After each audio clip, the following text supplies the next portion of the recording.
복음이 무엇입니까? 복음이요. 복음은 전능하신 하나님의 아들이신 예수 그리스도께서 육신의 몸을 입고 이 땅에 오셔서 아무 죄도 없으신 성결하신 예수님께서 우리의 죄를 위해 십자가에서 죽으시고 부활하셔서 그를 믿는 자마다 영생의 구원을 허락하셨다는 것, 이것이 복음입니다. 하나님의 아들이신 예수님께서는 육신의 몸을 입고 이 땅에 오셔서 그 복음을 완성하셨습니다. 100% 완성하셨습니다. 그런데 왜 예수님께서는 이 땅에 오실 때 높고 높은 하늘 보좌를 버리시고 찬란하고 빛나는 왕궁에 오지 않으시고 모든 것들을 쓰기에 풍족한 부자의 가정에서 오시지 않고 왜 그토록 낮아지셔서 평범한 목수의 아들로 베들레헴의 추운 마구간에, 냄새나는 마구간에 오시게 되셨을까요? 여러분 생각해 보세요. 세상의 모든 더러운 것이 시내와 강을 거쳐 어디로 흘러갑니까? 그렇죠. 흘러가서 바다로 흘러갑니다. 바다에 가면 오폐수들과 더러운 물들이 정화되고 또 깨끗해집니다. 이 나쁜 균도 분해되고 깨끗해지게 되는 것이죠. 바로 드넓은 바다에서 모든 것들이 깨끗해집니다. 높은 곳에서 물이 낮은 곳으로 흐른다는 것은 아주 우리 모두가 아는 분명한 원리죠. 마찬가지로 높은 곳에서 물이 낮은 곳으로 흘러 바다로 갈 때, 드넓은 바다로 갈 때, 그 가장 낮은 최종 단계의 바다로 갈 때 새로운 생명력이, 그리고 생명의 역사가 거기에서 시작되는 것입니다. 생명의 역사가 가장 드넓고 넓은 바다에서 시작되듯이 하나님의 구원의 역사도 예수 그리스도가 이 땅에 오셔서 마구간에 오셔서 베들레헴의 낮은 곳에서 오심으로부터 시작되었던 것이죠. 여러분, 높은 곳에는 생명이 살아 역동할 수 없다는 사실 여러분 잘 알고 계시죠? 높은 봉우리 위에서는 생명이 유지되기가 어렵습니다. 해발 고도가 높은 산일수록 오래 정상에 머물기 어렵습니다. 만약에 높은 곳에 생명력이 있고 높은 곳이 삶의 편리와 모든 것들을 추구할 수 있다면 아마 우리 세계에서 가장 높은 봉우리인 에베레스트에는 아마 마을이 건설됐어야 했을 것입니다. 그러나 그렇지 않습니다. 최고의 최정상에는 높은 곳에서는 잠깐 머물다가 바로 하산해야 합니다. 높은 산의 정상에서는 사람이 호흡할 공기도 부족하고 사람이 오래 머물 수 있는 적정한 온도도 아닙니다. 우리는 높은 산이 아닌, 우리가 거주하고 있는 곳을 보십시오. 높은 산이 아닌 평탄하고 낮은 평지에 우리가 삶의 자리를, 그리고 우리가 삶의 이 보금자리를 우리가 만들어 놓고 살고 있지 않습니까? 그리고 이 땅에 발을 딛고 낮은 곳에서 편안한 삶을 우리는 살 수가 있는 거예요. 그런데 주님께서 우리에게 보여주신 복음의 원리도 이와 똑같습니다.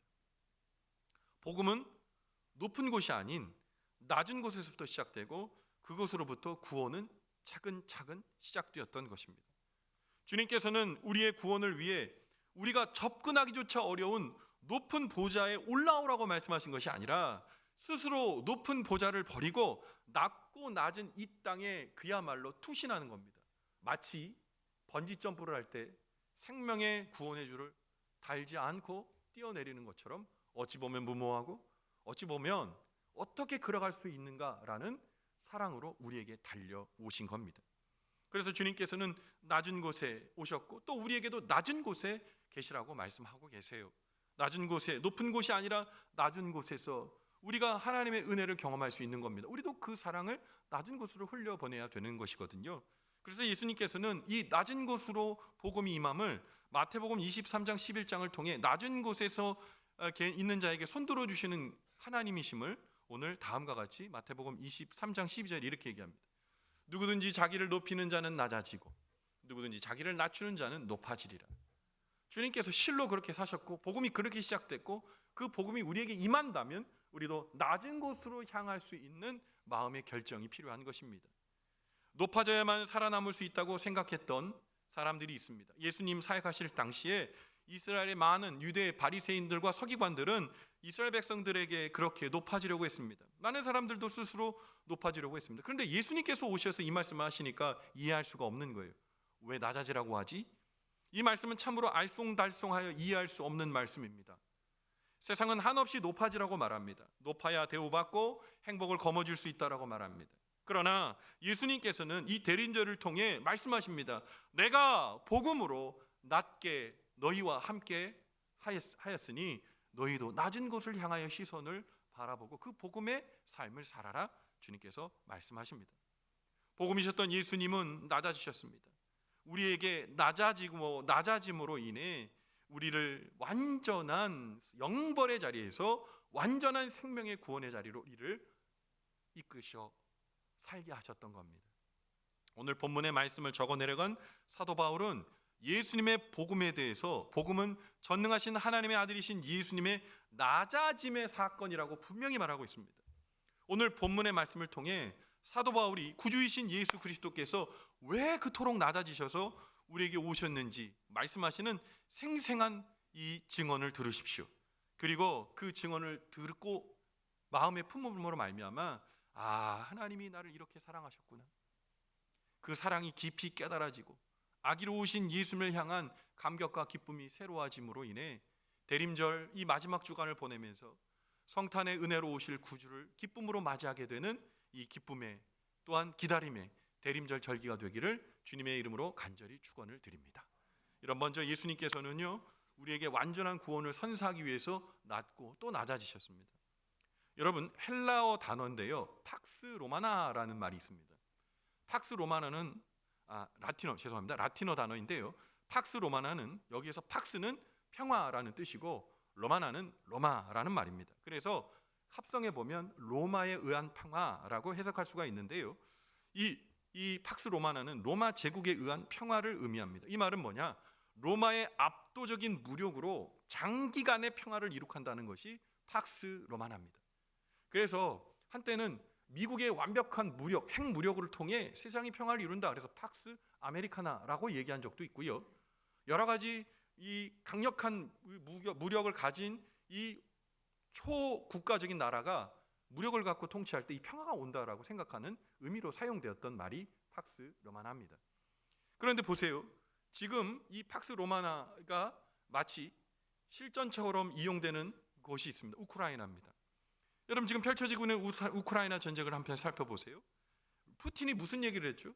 푸틴은 우크라이나를 점령하거나 아니 무력으로 진압한다고 얘기하지 않고요, 평화의 전쟁이라고 얘기했습니다. 우크라이나를 해방시켜 주겠다고 이 전쟁을 시작한 거라고 얘기해요. 압도적인 세계 군사력의 5등 안에 드는 이 러시아가 압도적인 무력으로 우크라이나에게 이 해방시켜주고 그리고 크림반도를 평화롭게 해주겠다고 말하고 전쟁을 시작했습니다. 그 무력이 평화를 가져왔나요? 그가 공언했지만 평화를 약속하며 시작한 폭력은 지금도 끝나지 않고 있습니다. 수많은 사람이 아무런 죄도 짓지 않았는데 죽어가고, 어린 자녀들이 죽어가고, 그리고 러시아의 젊은 청년들이 수만 명, 수십만 명이 죽어가고 있는 거예요.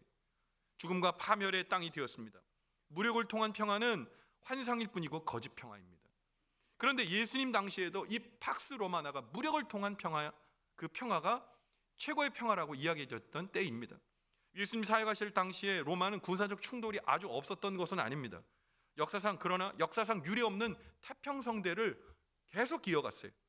압도적인 군사력으로 로마는 세계를 그 손 안에 쥐었습니다. 속주와 식민지를 너무 많이 만들었어요.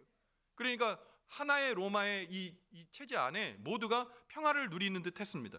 그래서 로마 제국의 황제는 자신을 뭐라고 그러냐? 평화의 사도라고 스스로 자칭했습니다. 왜냐하면 이 엄청난 평화를 자기가 이루어냈다라고 생각했기 때문이죠. 그런데 그랬습니까? 이 제국이 그러나 계속 이 평화를 유지하기 위해서는 피비린내 나는 전쟁을 계속했어야 됩니다.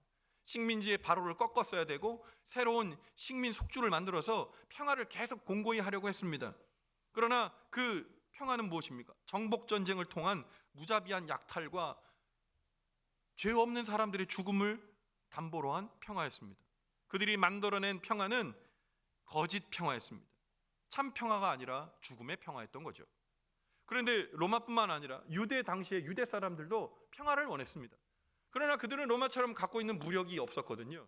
그래서 그들이 스스로 쟁취하고자 하는 평화는 바로 유대 율법을 통한 평화였습니다. 율법을 잘 지키고 바리새인과 서기관들이 이스라엘 백성들에게 말합니다. 율법을 잘 지켜서 하나님의 마음에 드시는 사람, 그 삶을 살아갈 때 우리에게는 하나님 신 평화가 있다. 그런데 율법이 한두 가지야 말이죠. 300여 개가 넘는 그 많은 율법이 이스라엘 백성들의 목을 조르고, 그리고 그들을 자꾸 죄 속에서 극복해내는 것이 아니라 자꾸 죄 속에 그들을 침몰시키는 것들이 유대의 율법이었다는 것이죠. 결국 율법을 통해 하나님의 평화를 구하려고 했지만 그것은 헛된 노력이었습니다. 결국 로마의 구원의 복인 팍스 로마나도, 유대인이 증명하려고 했던 유대의 율법을 통한 평화도 다 무기력했습니다. 그런데 이 모든 무기력한 평화 가운데 완전한 평화가 오셨으니 바로 예수님께서 완전한 복음으로 낮은 곳으로 찾아와 우리의 구주가 되어 주셨습니다. 오늘 본문의 저자인 사도 바울은 처음에는 누구보다도 이 세상의 복음에 집중한 사람이었습니다. 여러분 잘 아시겠지만 이 사도 바울은 로마 시민권자였습니다. 로마의 체제하에 굉장히 순종적이고 그 지배에 적극 가담했던 사람입니다. 로마의 팍스 로마노에 동조했던 사람이죠. 또 이 사도 바울은 어떤 사람이었습니까? 율법의 완전한 자로 살려고 애썼던 사람이었습니다. 그러니 율법이 주는 평화도 그에게 의미가 있었던 것이죠. 그래서 그는 이 평화를 얻기 위하여 이 로마의 그 상황 속에서도 그 로마의 그 체제 안에 살아가려고 노력했고, 그리고 누구보다도 그 율법의 신봉자가 되어서 그 복음 안에서 자기가 평화를 구하고 그가 그 삶을 살기로 결정했습니다. 그런데 어떤 일이 일어났습니까? 다메섹 도상에서 예수님을 만났습니다. 예수님께서 이 사도 바울에게 얘기합니다. 바울아, 나는 내가 핍박하는 예수다. 다른 사람들은 볼 수 없었어요. 사도 바울의 눈에만 보였어요. 그런데 그 예수님을 만나고 나서 참 복음이 어디로부터 흘러나오는구나 깨닫게 되었어요. 로마에 의한 팍스 로마나의 복음에 의한 것도 아니고, 그리고 율법에 의한 하나님의 율법을 잘 지킴으로 오는 그것이 평화인 것이 아니라는 것을 깨닫게 되었습니다. 오로지 낮은 곳으로 오셔서 낮고 천한 베들레헴의 마구간에 오셔서 우리를 구원하신 예수님만이 참 복음이구나 그가 알게 되었습니다. 그래서 그 아들이신 예수님께서 이 땅에 오신 것이 그냥 상상이나 신화로 오신 것이 아니라 우리 주님께서 육신의 몸을 입고 진짜 나타나셨구나, 그 통렬한 고백을 오늘 로마서 1장 3절에 이렇게 표현하고 있습니다. 그의 아들에 관하여 말하면 육신으로는 다윗의 혈통에 나셨고 다윗의 혈통으로 사람의 자취를 가지고 사람의 모습으로 이 땅에 오셨다는 겁니다. 이 땅의 구원과 평화는 무력으로 완성되지 않고 도덕적으로 타고난 윤리나 율법에도 있지 않고 오로지 우리를 위하여 그가 친히 접근하신 예수 그리스도의 임재, 아기로 이 땅에 오신 예수님의 평화의 임재로서 낮은 곳으로 임하신 주님의 임재만이 우리에게 참 구원이구나, 여러분 사도 바울은 얘기하고 있는 것입니다. 오직 우리를 위하여 아기로 오셔서 십자가에 못 박혀 죽으신 하나님의 아들이신 예수 그리스도를 믿는 믿음 안에서만 우리는 영생 구원을 얻게 됨을 믿으시기 바랍니다. 그래서 우리는 주님 앞에 가까이 나가야 됩니다. 사실 하나님의 보좌에 이르기 위한 높은 기준을 주님께서 우리에게 제시했다면 아마 여기서 아무도 구원받을 수 없었을 거예요. 주님께서 하나님 나라, 그 나라를 위하여 친히 이 땅에 오신 거예요. 낮고 낮은 베들레헴의 마구간에 육신으로 오셔서 그 놀라운 구원을 실로 이루셨던 겁니다. 만약 예수님께서 구중 궁궐에서 태어나셔서 따뜻하고 보드라운 비단 강보에 쌓여 계셨다면 양치는 목자와 같은 천민이 어떻게 예수님을 만나러 올 수 있었겠습니까? 페르시아의 이방의 동방 박사들이 어떻게 주님을 만나 뵈러 올 수 있었겠습니까? 그리고 그 구원의 복음이 어떻게 세상을 돌고 돌아 우리에게까지 전달될 수 있었겠습니까? 예수님은 이루 말할 수 없는 천광의 보좌 하늘 영광 버리고 우리를 위하여 아무것도 생각하지 않으시고 그 보좌에 뛰어드셨던 것입니다. 그래서 거룩하신 하나님의 아들, 이 말도 안 되는 십자가 죽음, 그리고 우리를 위해 오심은 오늘 우리에게 우리의 마음 가운데 진동이 되고 감격이 되어야 하는 겁니다. 성탄절 트리만큼이나 주님을 더욱 깊이 생각하고 있는지 생각해 보아야 할 일입니다.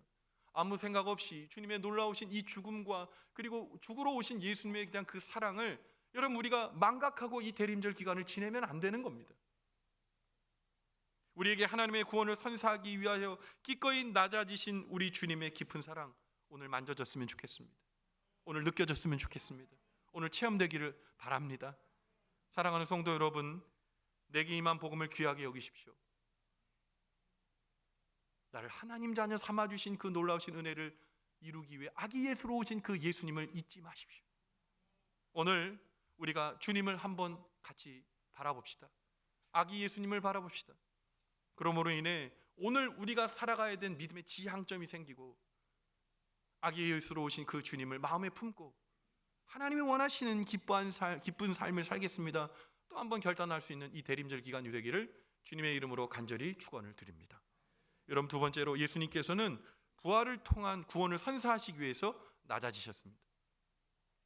여러분, 예수님께서 이 땅에 오신 목적이 뭐라고 생각하세요? 여러 가지 말로 여러분 말씀하실 수 있으시겠지만 직설적으로 말한다면 죽으려고 이 땅에 오셨습니다. 아니, 삶의 목적이 어떻게 죽으려고 오는 것일 수 있습니까? 예수님은 그러셨습니다. 죽으려고 이 땅에 오셨습니다. 왜요? 그 죽음을 통해 부활하셔서 우리에게 부활의 첫 열매가 되셔서 그를 믿는 자마다 구원을 선사하시기 위해서 이 땅에 죽으려고 스스로 낮아지셔서 오신 겁니다. 오늘 본문에 말씀하시기를 주님을 설명할 때 사도 바울이 성결의 영이십니다, 성결의 영이시다 이렇게 얘기합니다. 사람이 왜 죽을까요? 일생에 수완이 있어서 죽습니까? 예, 맞습니다. 그러나 본질적인 것은 우리 죄 때문에 죽는 거예요. 욕심이 잉태한 즉 죄를 낳고 죄가 장성한 즉 사망을 낳죠. 죄 가운데 우리가 씻을 수 없는 자리에 있기 때문에 죽는 겁니다. 그런데 오늘 예수님을 설명할 때 뭐라고 얘기해요? 성결하시다는 거예요. 죄가 없으세요. 죄가 없으면 죽을 수가 없는 거예요. 근데 그 죽을 수 없는 주님이 죽으셨어요. 수동적으로 죽음을 받아들인 것이 아니라 적극적으로 죽으려고 이 땅에 오셨어요. 죄가 없으신 그분이, 죽으시면 안 되는 그분이 죽으셨어요. 왜요? 나 때문에. 죄를 지으면서도 뻔뻔한 나를 위해, 영벌로 오늘도 치달아 가면서도 그런 깨달음과 예민함도 없이 그냥 살아가는 죄성 가득한 나 때문에 성결하신 영이신 예수님께서 이 땅에 오셔서 죽으셨단 말입니다. 예수님의 죽음은 허무한 무능력으로 끝난 것이 아닙니다. 부활의 능력을 보여주시며 예수님께서 우리를 사망에서 완벽히 구원하시는 하나님의 아들이심을 오늘 로마서 1장 4절에 이렇게 사도 바울은 웅변하고 있는 거예요. 성결의 영으로는 죽은 자 가운데서 부활하사 능력으로 하나님의 아들로 선포되셨으니 곧 우리 주 예수 그리스도시니라. 우리 주님께서 성결의 영으로 죽어서 부활하신 것이 누구 때문이라고요? 우리 때문에, 나 때문에 예수님께서 그 죽음을 경험하시고 부활을 은혜 가운데 우리에게 다시 오신 겁니다. 여러분, 우리 조선 왕조 500년을 다스렸던 우리 국가 통치 이념이 뭐죠? 유교입니다. 사실 유교에서 명리학이라는 게 나왔고 거기 사주팔자가 나오는 거거든요. 여러분, 내년에 사주팔자 보시러 가실 거죠? 안 가실 거예요? 왜 그 좋은 걸 안 가십니까? 여러분, 근데 이 사주팔자 보고 이렇게 점치고 이런 데서 가장 제1 고객이 이 크리스찬이라는 거 아시죠? 예, 교회 말 안 하고 가는 거예요. 올 한 해 어떻게 재수가 좋을지, 운이 좋을지 점쳐보는 거죠. 여러분, 근데 유교의 명리학에서는 사주팔자는 뭐가 중요해요? 어떤 시에 태어난지가 중요해요. 몇 년 몇 월 몇 시에 태어난지가 중요해서 뭐 진사오미 뭐 어쩌고 저쩌고 뭐 그거 하면서 이제 사주팔자 보지 않습니까? 언제 태어났고 누구에 의해서 태어났는지가 운명을 좌우하는 거예요. 그런데 우리가 믿는 예수님, 그리고 우리가 믿는 그리스도교, 이 기독교는 뭡니까? 어떻게 죽느냐가 중요한 종교예요. 예수님의 부활을 믿고 어떻게 죽느냐가 중요한 종교인 거예요. 우리가 예수 그리스도를 의지하는 것은 우리의 죄수나 또는 액을 풀어주기 위해서 우리가 교회에 오는 거 아니에요. 우리가 어떻게 잘 먹고 잘 살 것인지 궁리하기 위해서 웰빙하려고 교회 오는 거 아닙니다. 우리가 예수를 믿는 것은 뭡니까? 예수 그리스도를 의지하여 우리가 다시 부활하게 됨을 믿고 어떻게 이 땅에서 주님께서 기뻐하시는 삶을 살다가 아름답게 주님의 품에 안기게 될까 고민하는 웰다잉의 신앙인 거예요. 여러분, 오늘 은퇴이식을 할 겁니다. 우리 세 분이 오늘 은퇴이식을 하는데 하나님께서 주신 은혜 가운데에 70의 정년에까지 하나님 은혜 가운데 이렇게 살았어요. 사람들 앞에 칭찬받아 마땅한 일입니다. 그런데 우리 주님 앞에 서게 될 그날에는 이것과 상상할 수도 없는 큰 은혜로 우리 주님께서 생명의 면류관을 씌워주시고 하나님의 자녀라 칭해주시고 사랑하는 아들과 딸아 세상에서 얼마나 많은 수고를 했겠니 말씀하시면서 그 품에 콕 끌어안아주는 환상적인 마지막을 우리가 맞이하게 된다는 거예요. 사랑하는 성도 여러분, 주님은 아기 예수로 오셨습니다. 십자가에 못 박혀 죽으셨습니다. 그러나 부활하셔서 우리의 참 하나님 되셨음을 믿으시기 바랍니다. 그렇기 때문에 오늘 우리는 이 대림절이 너무 귀한 거예요. 우리에게는 성탄이 너무 귀한 거예요. 산타크로스의 그런 성탄이 아니라 구주 예수의 성탄, 우리를 위하여 아낌없이 그 몸을 주신 주님에 대한 감격과 기쁨이 넘치는 성탄을 우리는 대림절의 기간을 통해 바라보게 되는 겁니다. 예수님은 우리에게 구원을 선사하시기 위해서 기꺼이 낮아지시고 죽으시고 부활하셨습니다. 오늘 이 은혜와 감격이 우리 안에 있는지 한번 살펴보세요. 우리 마음에 아기 예수가 있는지 한번 돌아보십시오. 나를 사랑하고 끝까지 사랑하고 포기하지 않고 우리 인생 가운데 뛰어 들어오신 예수님의 놀라우신 은혜와 사랑이 내 안에 자리매김하고 있는지 다시 돌아보시면서 완전하신 주님의 구원의 은혜, 그 은혜를 꼭 붙드는 저와 여러분의 믿음의 자리, 신앙의 자리가 되기를 주님의 이름으로 간절히 축원을 드립니다. 그래서 오늘 저는요, 주는 완전합니다라는 찬양을 여러분과 함께 하려고 해요. 이 찬양에 보면 이렇게 얘기합니다. 한없는 주님의 은혜가 온 세상 위에 넘치고 내게 충만합니다. 주님 우리에게 완전한 구원을 주실 그날까지 우리가 주님을 따라가겠습니다라는 고백이 있어요. 오늘 말씀에 아기 예수, 그 예수를 내가 붙들며 살겠습니다. 주님 오시는 그날까지. 오늘 고백과 결단으로 오늘 주님 앞에 이 찬양 올려드렸으면 좋겠습니다. 가슴에 손 얹고 이 찬양합시다. 주님 우리는 연약합니다. 우리는 우리의 삶을 힘겨워합니다.